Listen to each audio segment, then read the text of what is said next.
Subo la exposición.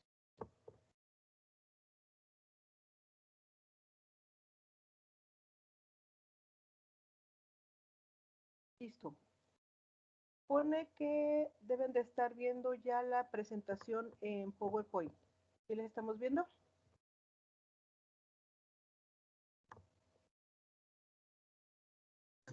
Sí, sí se ve.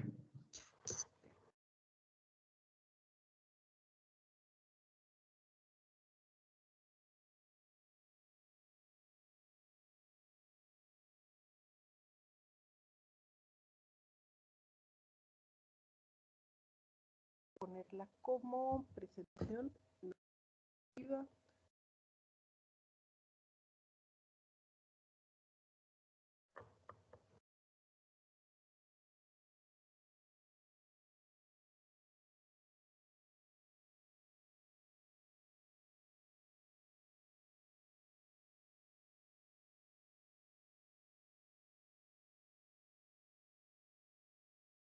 Listo, ahora sí. Se supone que ya la deben de estar viendo como exposición, no como diapositiva. Si la vemos, estoy cambiando las diapositivas. ¿Se ve la transición?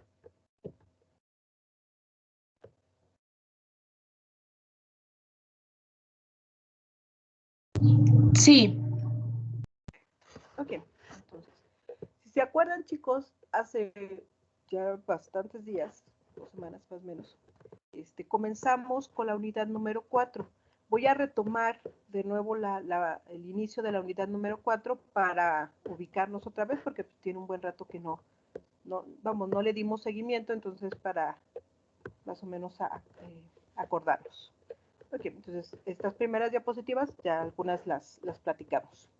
Las voy a retomar más rápido y ya después ahora sí continuamos con el curso normal. Ok, entonces, en esta unidad número 4, chicos, vamos a hablar de los diferentes productos biotecnológicos.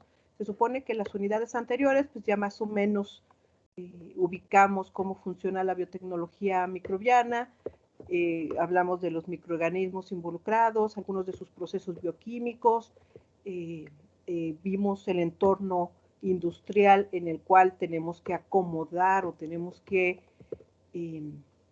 llevar a cabo el proceso biotecnológico para que sea óptima la producción.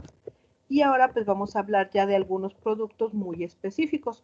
Obviamente, como ya lo vimos desde el inicio de la primera unidad, hay una gran diversidad de productos biotecnológicos, pero en esta unidad número 4 vamos a hablar de los más importantes, los que ya están muy desarrollados y que además se utilizan muchísimo en la vida cotidiana para obviamente producirnos productos de uso muy común.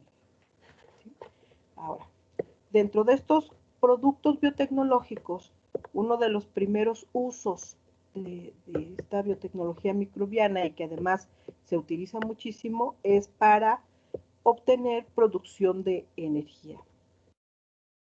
Algo importante de mencionar en este caso, que es la producción de energía, es que vamos a usar a la biotecnología como una herramienta para cuidado del medio ambiente, o de ahí surge el utilizar a la biotecnología para producir energía, cuidar al medio ambiente y tratar de usar energéticos que sean menos contaminantes, que sean más fáciles de obtener en comparación con el combustible clásico o los combustibles clásicos que son derivados del petróleo, y que además pues sean renovables, algo que pues obviamente no es el petróleo. Entonces, la producción de energía, pues se ha utilizado muchísimo la biotecnología. Ok, esto ya, como les mencioné, lo habíamos visto.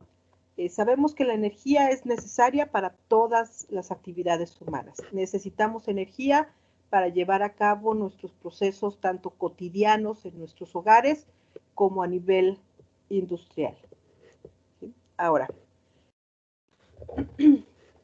cuando usamos el término energía, pues nos estamos refiriendo a prácticamente todas las formas, desde los alimentos, que son la forma en la que los seres vivos obtenemos nuestra energía funcional, bueno, más bien para funcionar, mantener nuestra temperatura corporal, etc. Ahora, esta energía la obtenemos por combustión de los alimentos a través de la respiración celular. Ahora, otra forma de energía que es muy común o que, bueno, más bien, que los seres humanos comenzamos a utilizar, que ya no era biológica, ya no era parte de nosotros, pero que nos ayudaba a mantener nuestras actividades y nuestra temperatura corporal, fue el fuego. ¿Se acuerdan por ahí? Pues fue un gran descubrimiento de la civilización. Por ahí algún humano se le ocurrió observar lo que pasaba en la naturaleza y se dio cuenta que en ciertas ocasiones había tormentas eléctricas, había una serie de destellos o rayos que llegaban a material combustible, y pues se iniciaba un fenómeno que al principio obviamente pues, les causaba mucho miedo, no sabían ni qué era, causaba muchos estragos, pero poco a poco pues fueron utilizándolo. Y pues ya después le dieron una gran variedad de usos. Ahora, sabemos que los tipos de energía más importantes son la potencial, la gravitacional y la energía cinética. Estos tres, pues básicamente son la base del resto de las energías. La potencial, como ya lo sabemos, es la energía que tiene un cuerpo por la posición que ocupa en un campo de fuerza. La gravitacional es la que tiene un cuerpo en función de su posición en un campo gravitacional, que en el caso de nosotros que vivimos en este planetita, estamos siempre sometidos a esta energía gravitacional. Y después tenemos la energía cinética, que pues se debe al movimiento de las partículas, si hablamos a nivel microscópico, o del movimiento de los cuerpos, en el caso de niveles macroscópicos. Ahora, el cambio, si se acuerdan, de acuerdo a la primera ley de la termodinámica, la energía no se crea ni se destruye, solo se transforma. Y entonces el cambio de energía o la transformación de energía potencial a gravitacional o a cinética o viceversa, pues va a conllevar la formación de otro tipo de energías, por ejemplo, la calorífica, la química, la atómica, la eléctrica. Y si nosotros sumáramos todas las energías involucradas en un sistema, pues estaríamos hablando de lo que se conoce como energía libre.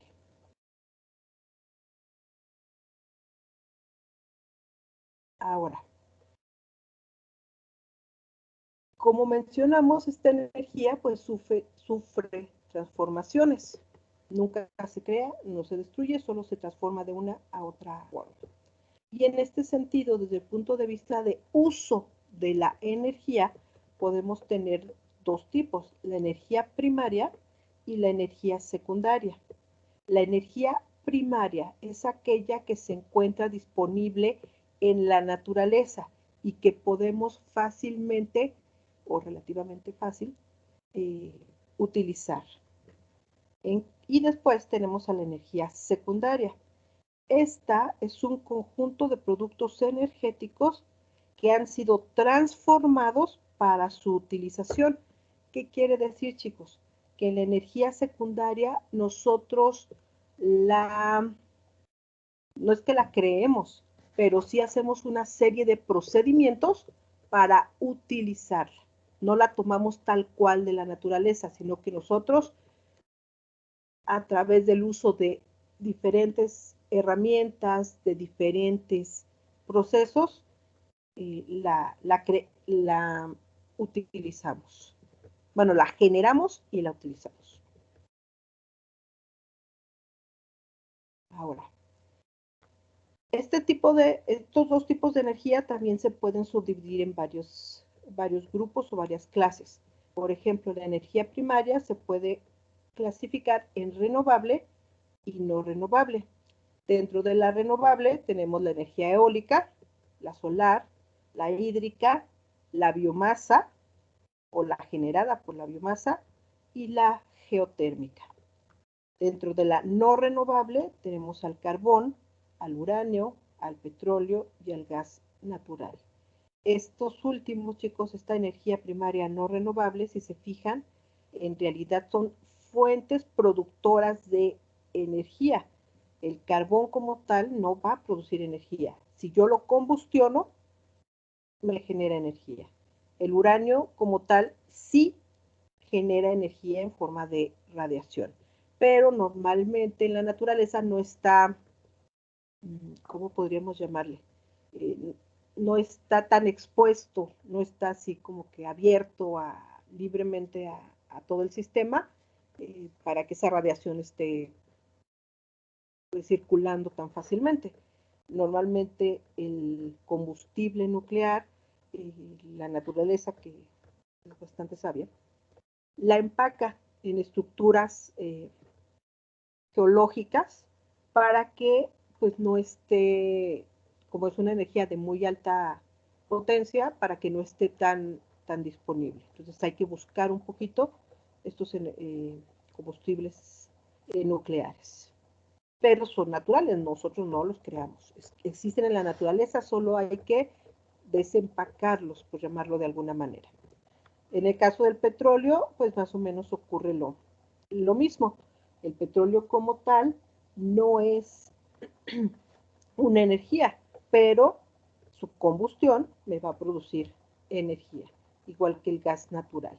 Y todos estos materiales o todos estos componentes no renovables de producción de energía, pues hay que transformarlos. No son directamente generadores de energía, o no son energías. Sí generadores, pero no son energía.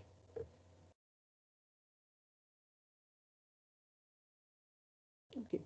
Ahora, esta energía primaria puede sufrir una transformación para convertirse en energía secundaria.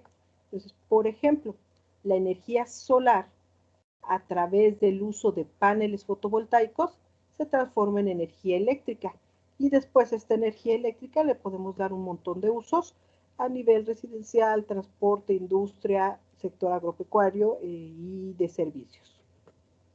La energía eólica a través de el uso de aerogeneradores, es decir, un proceso de transformación, también va a generar energía eléctrica. La energía hídrica a través del uso de represas o presas hidroeléctricas, pues genera energía eléctrica. Y la energía nuclear a través de la construcción de centrales nucleares genera energía eléctrica. Ahora, en el caso de la biomasa, vamos a transformar a través del uso de plantas de biocombustibles en gas natural, que después va a ser utilizado otra vez en un uso final.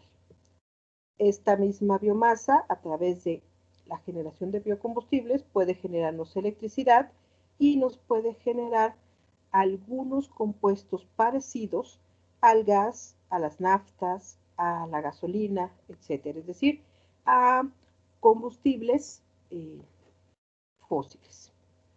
No los va a producir como tal, no son exactamente iguales, pero energéticamente y químicamente son muy similares en cuanto a su poder de combustión. Ahora, el gas natural, el carbón y el petróleo, estos productores o generadores de energía, igual hay que transformarlos, hay que poner una planta de tratamiento de gas, hay que poner una central térmica o hay que poner una refinería para que se transforme esa energía a secundaria y obtener cualquier tipo de combustible o la misma electricidad, como en el caso de la central térmica. ¿Vamos bien hasta aquí, chicos?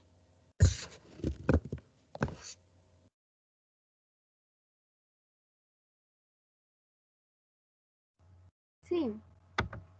Okay.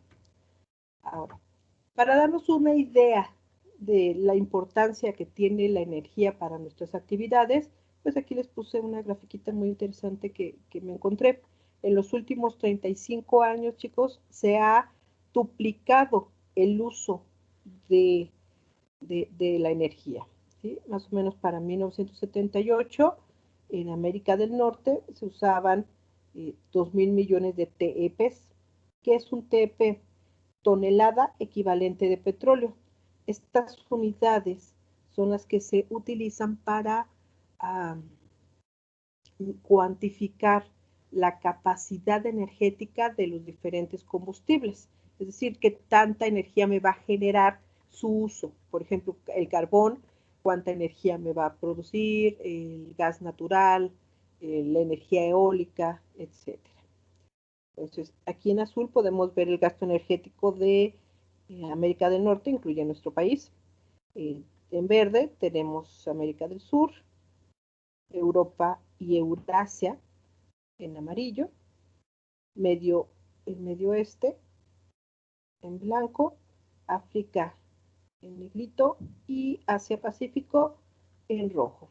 Y entonces, algo interesante de esta grafiquita, chicos, es que podemos ver cómo ha evolucionado el uso de la energía en el mundo, pero también podemos observar cómo hay regiones en donde se ha incrementado significativamente el uso energético. ¿Por qué? Pues porque han desarrollado su industria a lo largo de estos años. Entonces, por ejemplo, la región de Asia-Pacífico, pues es como que la que ha desarrollado mucho más su industria y por lo tanto su consumo energético ha crecido bastante. Por ejemplo, en América del Norte, si se fijan, no ha habido un incremento tan fuerte o significativo, pero la región de Asia-Pacífico,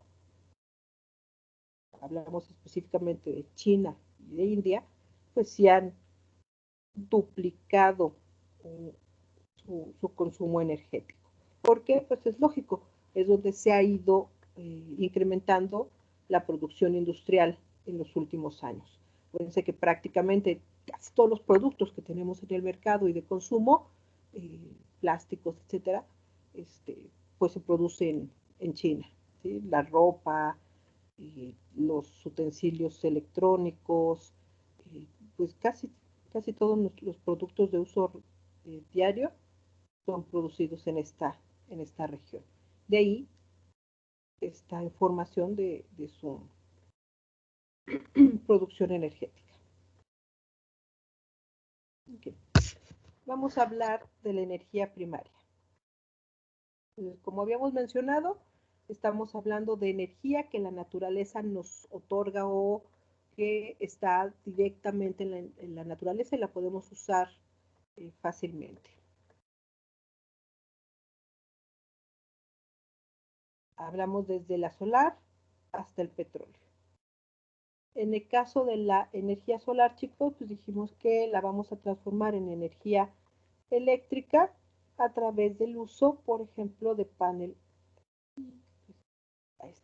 a través del uso de paneles solares. Esto, si se acuerdan, también lo platicamos. Se van a crear grandes extensiones de terreno en el que se van a instalar espejos, como estos que se ven en el diagramita. Estos espejos van a estar acomodados de tal forma que van a incidir en un punto específico. A este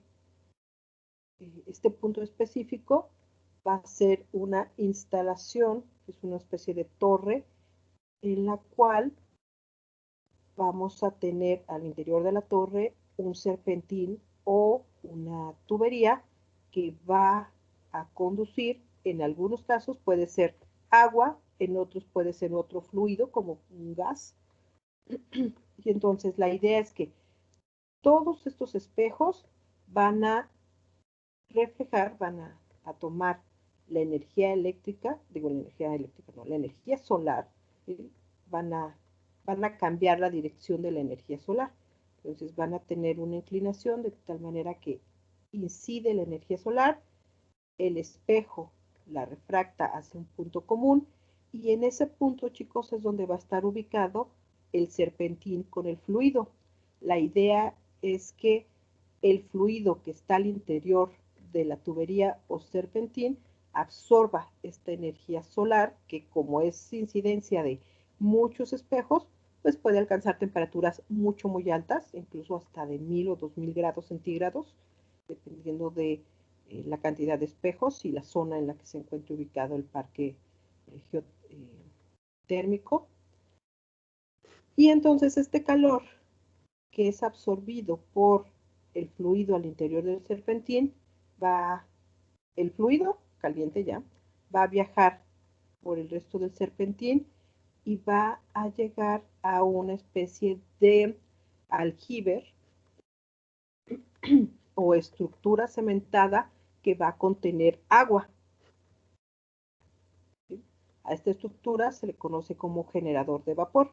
Y bueno, se llama así porque justamente el agua líquida se va a transformar en vapor gracias a el calor que está viajando en el interior del serpentín. Este vapor va a salir por un conducto especial y va a mover las paletas de una turbina. Esa turbina va a estar conectada a un generador y este generador pues obviamente va a transformar la energía mecánica del movimiento de las paletas de la turbina en energía eléctrica. Y de aquí pues sigue un transformador que va a modificar el voltaje y de aquí ahora sí sigue el tendido eléctrico para distribuir la energía eléctrica para sus diferentes usos. Ahora, este vapor, una vez que movió las aspas de la turbina, va a ir a una instalación especial que va a actuar como refrigerante. Va a haber también al interior un serpentín que va a tener agua fría o fluido frío, porque también puede ser un gas. Y entonces la idea es que el calor del vapor se transfiera a el fluido que está al interior del otro serpentín para que deje de estar, esta agüita deje de estar en estado vaporoso, se condense y vuelva a ser agua líquida, la cual es de nuevo conducida al generador de vapor y se repite el ciclo.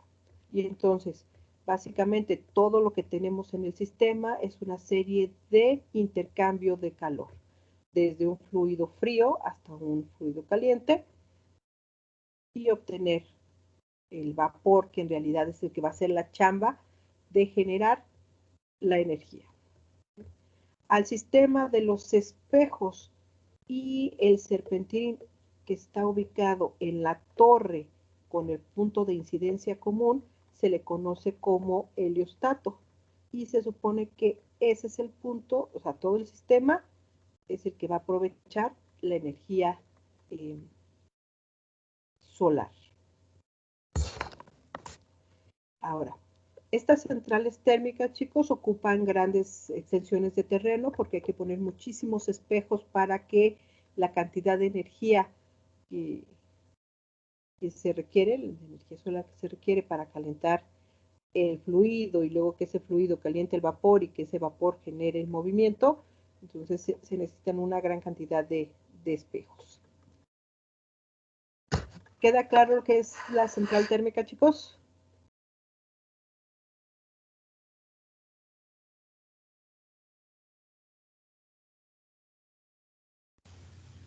Sí.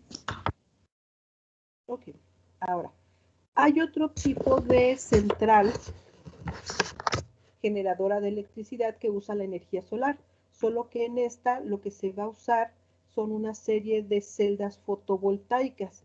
Estas son estructuras eléctricas y electrónicas que normalmente tienen una forma rectangular y al interior hay una serie de discos.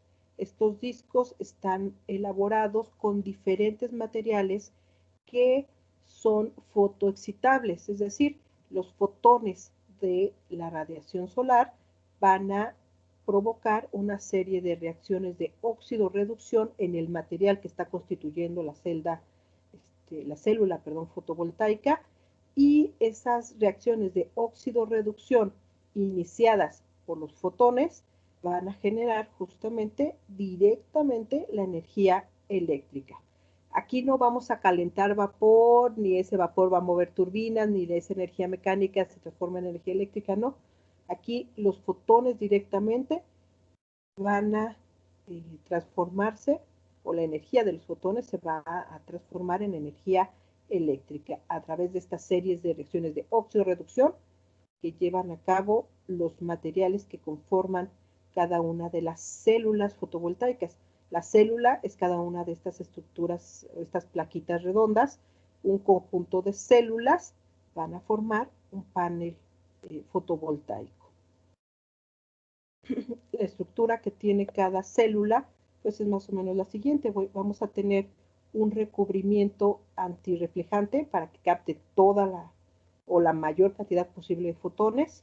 Vamos a tener las rejillas metálicas de contacto que sirven pues, para justamente mover a todos los electrones que se van a estar generando en la reacción de óxido-reducción. Vamos a tener un contacto negativo y un contacto positivo para que se genere el potencial eléctrico. Y bueno, obviamente todas las rejillas metálicas, que serían estas rayitas que se ven aquí, van a conducir a un sitio común, que son los contactos, y aquí, pues justamente es donde se genera la corriente eléctrica continua. ¿Sí? Vamos, estas plantas o estas centrales solares fotovoltaicas igual son grandes extensiones de terreno en la que se colocan un montón de paneles fotovoltaicos. Entre más paneles, pues más energía captamos y más energía eléctrica se produce. Y entonces, toda esta energía que se genera en cada panel se va a ir a un convertidor. El convertidor lo que hace es transformar la corriente continua en corriente alterna y de aquí, pues ya se va al tendido eléctrico.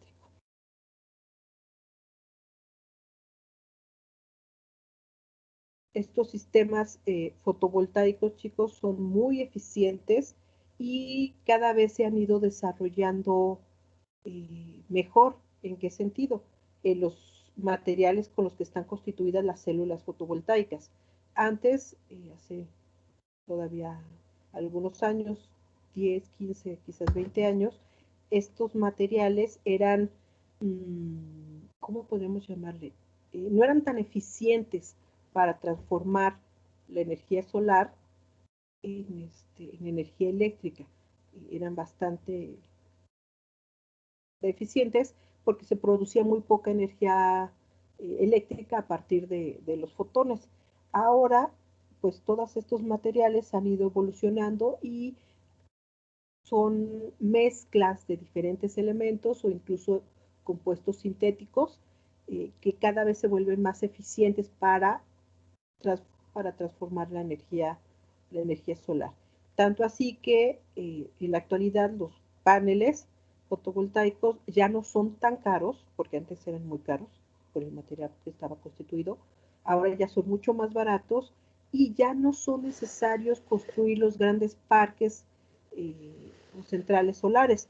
Ahora, y seguramente ustedes lo han visto, o a lo mejor hasta lo han utilizado, estos paneles solares son tan eficientes que podemos colocarlos en nuestros techos y de acuerdo al número de paneles, pues puedo obtener directamente mi energía eléctrica para el uso de mi casa o de un negocio o de en el caso de una industria. No sé si se acuerdan o se fijaron, chicos, que en la universidad ya muchos edificios tienen en sus techos justamente estos paneles fotovoltaicos. La idea pues es ya no tener que mover la energía eléctrica desde el parque o desde la central solar hasta el usuario, sino que el propio usuario pues lo pueda tener o generar.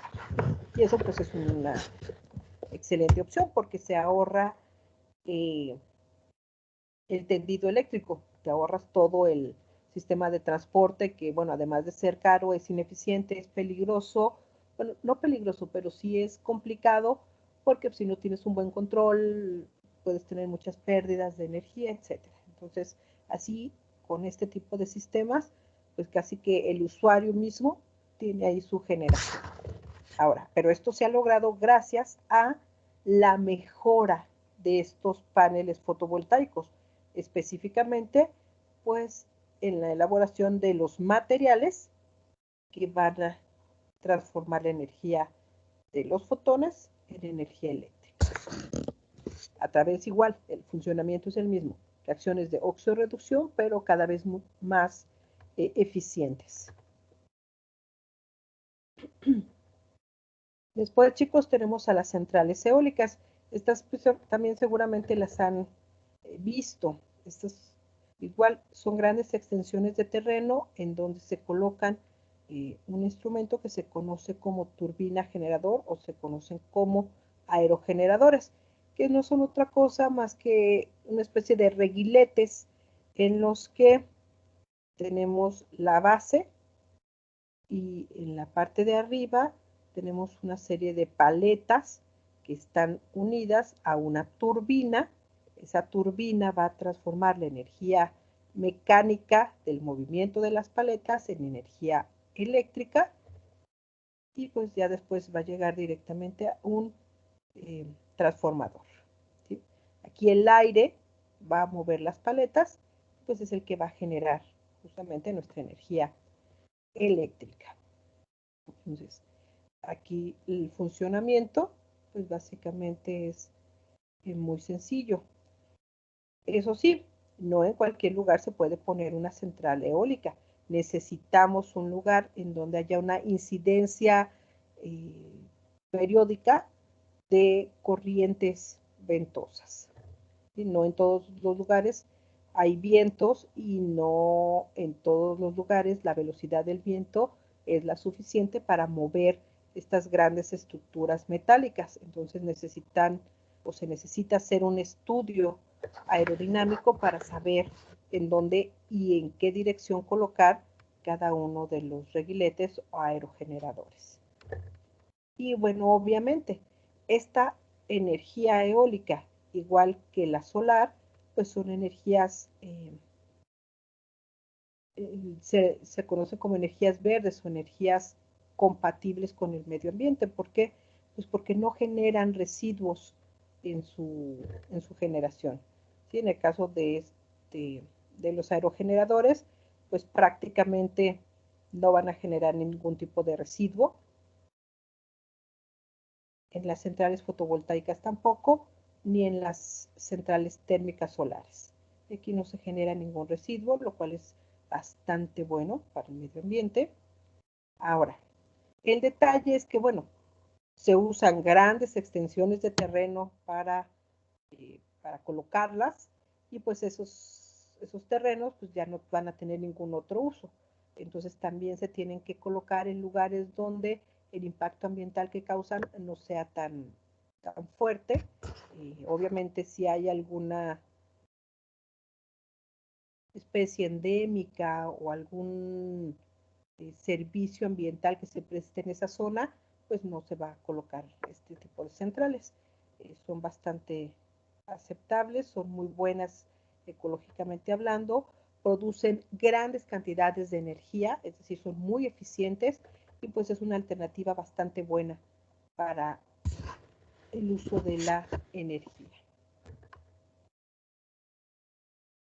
Después, chicos, tenemos a las centrales hidroeléctricas. Estas pues se han usado durante, bueno, otra cosa importante, chicos, las centrales eólicas, las solares fotovoltaicas y las centrales térmicas solares son de uso relativamente nuevo. Tiene poco tiempo que se usan de manera masiva para obtener energía. Las centrales hidroeléctricas, en cambio, son centrales que tienen muchísimos años en uso y que pues son de las formas más comunes que se utilizan para obtener energía eléctrica para nuestro consumo. ¿En qué consisten, chicos? Pues seguramente ustedes ya las conocen. Se construyen embalses. Bueno, aquí se ve el link de la fotito. Se construye un embalse, se hace una estructura cementada que va a interrumpir el flujo de una corriente de agua. Y normalmente se van a colocar en ríos o corrientes de agua, se construye la estructura cementada, el embalse, y lo que vamos a hacer es, las corrientes pues van a tener mucha energía cinética, pero cuando nosotros ponemos el embalse, vamos a transformar esa energía cinética en energía potencial, es decir, el agua que va a ser la responsable de obtener la energía eléctrica va a pasar a un estado de reposo. Ahora, este estado de reposo, su naturaleza era torrentosa, es decir, debería de haber una corriente. Pero como nosotros construimos el embalse, estamos aumentando la energía potencial del sistema, de tal manera que esta agua, pues ahora sí que interrumpida en su movimiento, genera mucha energía potencial. Ahora, dentro de este embalse o esta estructura cementada se va a construir una compuerta. Esa compuerta tiene como objetivo, obviamente, dejar pasar el agua. El agua se va a conducir al interior del embalse hasta una turbina. Y lo mismo, el agua va a mover las paletas de la turbina está conectada a un generador, el generador va a transformar la energía mecánica en energía eléctrica y también va a generar ahí un cambio de potencia en esta energía y después se va al tendido eléctrico. Obviamente, el tamaño y el número de turbinas y de generadores de una hidroeléctrica pues va a depender de su diseño y de su construcción. Hay termoeléctricas, hay hidroeléctricas que son enormes y pues tienen generadores muy grandes, igual que turbinas muy grandes. Obviamente, estas centrales solo se pueden construir en donde tenemos cuerpos de agua con corriente o móviles. Es solo para cuerpos de agua lóticos.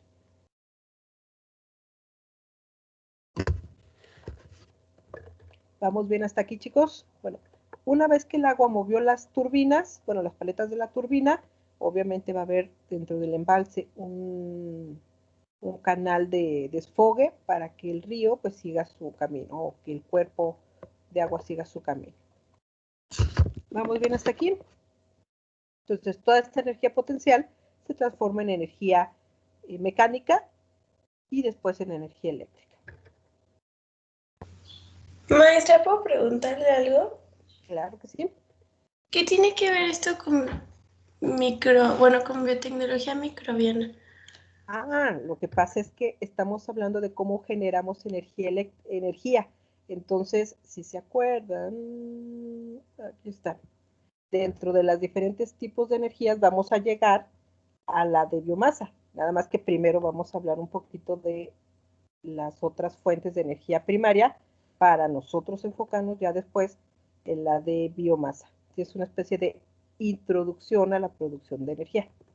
Y entonces, ahorita que terminemos estas energías primarias, vamos a hablar ya de la de biomasa, que es la que nos interesa a nosotros como biotecnólogos, porque vamos a ver cómo se elaboran los biocombustibles que van a generar el mismo tipo de energía útil, que es la energía secundaria, ya sea eléctrica, ya sea el gas natural o algunos compuestos similares a los derivados del petróleo.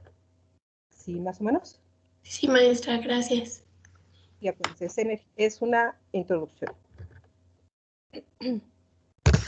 Ahora, la idea también de esta introducción, chicos, es que ustedes se den un poco de cuenta cómo se genera la energía y sobre todo ver, bueno, ahorita me voy a adelantar un poco, pero ver la importancia de la generación de energía a partir de la biomasa.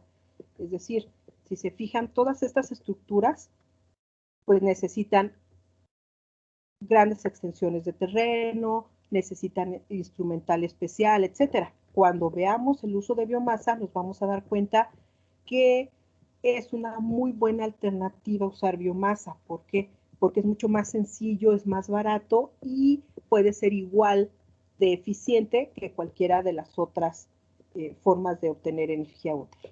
¿Sí? Entonces es una introducción. Ok, entonces centrales hidroeléctricas. Después tenemos a las centrales térmicas nucleares, chicos. Aquí me voy a apurar para no gastar tanto tiempo. Okay. Estas energías, estas centrales térmicas, chicos, pues van a utilizar combustible nuclear, van a utilizar elementos radiactivos, pero el funcionamiento es el mismo. La radiación va a ser utilizada para calentar un fluido. Ese fluido va a calentar a su vez agua, esa agua se va a transformar en vapor, el vapor va a mover unas paletas que están en una turbina y esa energía mecánica se va al generador y el generador pues ya genera la energía eléctrica que va a ser utilizada.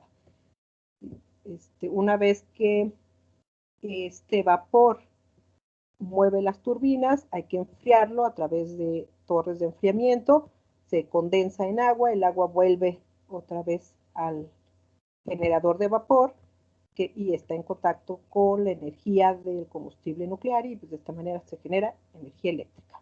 Ahora, ojo, el problema de estas centrales térmicas nucleares son muy eficientes, podemos obtener grandes cantidades de energía.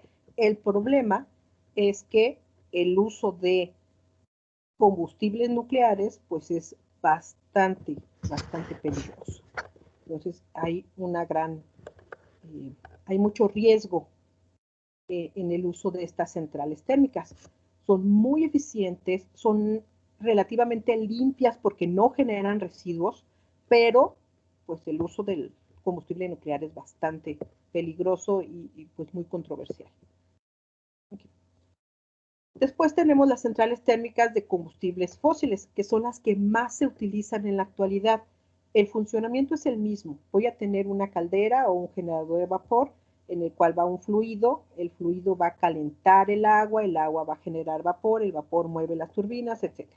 Ahora, aquí la diferencia es que yo voy a quemar combustibles fósiles para calentar el agua y que ésta se transforme en vapor. Y este es un problema muy grave. ¿Por qué?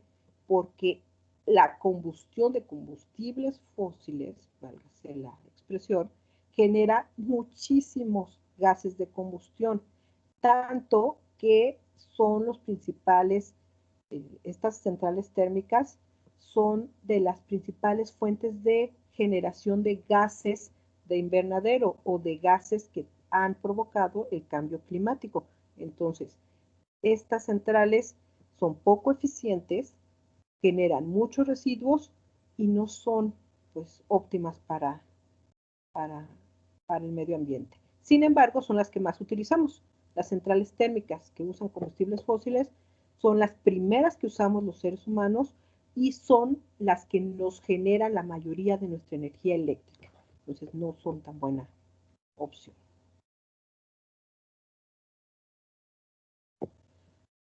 En últimas fechas, chicos, se han creado lo que se conocen como centrales mareomotrices. En estas, pues vamos a utilizar o se utiliza la marea de las playas o de las costas para justamente mover una serie de turbinas. Estas turbinas generan la energía eléctrica y el sistema es igualito que todos los demás. La diferencia es la ubicación. Podemos tener las turbinas unidas a una presa o una estructura tipo embalse, o podemos tenerlo unidos a diferentes tipos de estructuras. Pero igual, todas son turbinas que se van a mover con el movimiento de las mareas, el movimiento de estas grandes masas de agua ubicadas cerca de las costas. Que también, bueno, una ventaja es que estos sistemas van a producirnos grandes cantidades de energía, son energías limpias y pues se han utilizado en últimas fechas, son relativamente nuevas el uso de estas centrales mareomotrices. Después, chicos, tenemos las centrales geotérmicas. Estas, pues, son centrales en las cuales vamos a obtener energía eléctrica a partir de campos geotérmicos, ¿sí? Para que funcione este asunto necesitamos un reservorio geotérmico, que no es otra cosa más que una especie de, dentro de la corteza terrestre, se quedaron en algunos sitios específicos burbujas de magma o de material del manto del planeta. Esto es, estructuras o burbujitas en las que tenemos lava o roca a muy alta temperatura y con una gran presión. Esta lava o esta burbuja de lava va a calentar un manto acuífero. Esa agua va a salir ya como vapor o como agua muy caliente, y este vapor pues va a ser lo mismo que en todos los casos. El vapor va a mover a una turbina, la turbina va a transformar la energía mecánica en energía eléctrica, ¿sí? Entonces, de esta manera, pues vamos a generar energía eléctrica. Obviamente, necesitamos un campo geotérmico para obtener este tipo de energía. Bueno, aquí es el mismo proceso. Se verían de esta manera. Aquí está el campo geotérmico con la burbujita de lava, el acuífero que es calentado por esta burbujita, sacamos el vapor calienta agua, se genera vapor, se mueve la turbina, se va al alternador y después al tendido eléctrico. Si se fijan, casi todas las centrales generadoras de energía funcionan muy similar a través del uso de turbinas y alternadores. La diferencia es cómo voy a generar el calor que va a transformar o va a producir el vapor que mueva a la turbina. Ahora sí, ya nos enfocamos o ya estamos llegando a donde queremos, que es el uso de biomasa como fuente primaria de energía.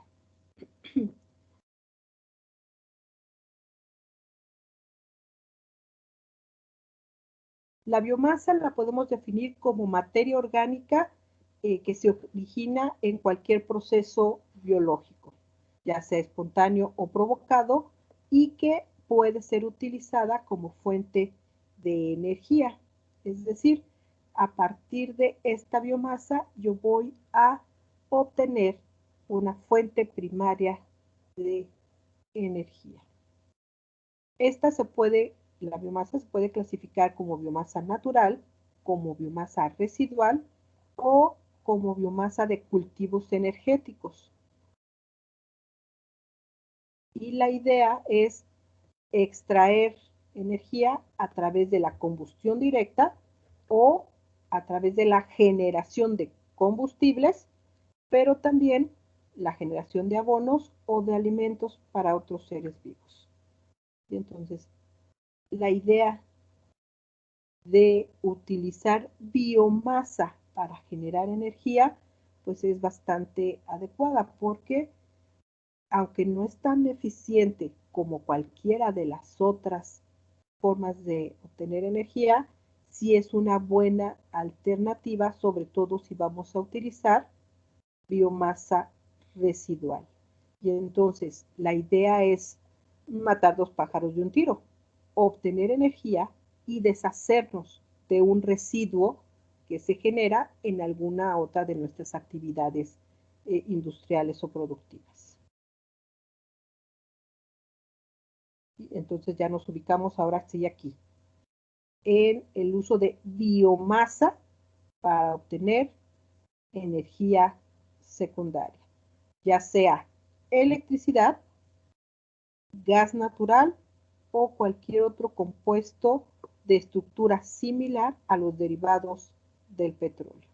Y pues que se puede utilizar en todos los rubros: residencial, transporte industrial, agropecuario o de servicios. Bueno, este es un resumen de cómo se usaba este asunto de la energía eléctrica. Ok, ahora, ¿cómo andamos de tiempo, chicos? 10 minutos, nos alcanzamos. Ok. ¿Dudas, preguntas hasta el momento, chicos? ¿Queda más o menos? Sí, maestra. Recuerden, esa fue una mera introducción para ir ubicándonos en el uso de la biotecnología para la generación de energía. Normalmente es algo que, bueno, ustedes que son biotecnólogos, pues sí les suena natural, pero a la mayoría de las personas no ubicamos cómo es que la biotecnología nos va a ayudar a obtener energía, ¿no? Entonces, sí es bien necesario irnos acomodando en el concepto. Ok, entonces, si no hay dudas ni preguntas, chicos, aquí le dejamos y seguimos el jueves, sí, el jueves en la clase y ya vamos a hablar específicamente de combustibles y de biocombustibles. ¿Y el miércoles hay laboratorio de separación? Sí, vamos a tener este laboratorio y lo más probable, chicos, es que, bueno, salvo que otra cosa pase, voy a pasarles les iba a decir un video, pero no porque es grabado, una transmisión en vivo, lo vamos a hacer desde el laboratorio de biotecnología de la universidad y pues vamos a hacer ahí la práctica bueno, la voy a hacer yo y técnico de apoyo, vamos a ir haciendo la práctica para que vayan viendo cómo se desarrolla. A menos que algo se complique en el laboratorio, pero la idea sería esa, ya en esas 2 horas usemos ahí una transmisión en vivo de cómo se llevaría a cabo la práctica.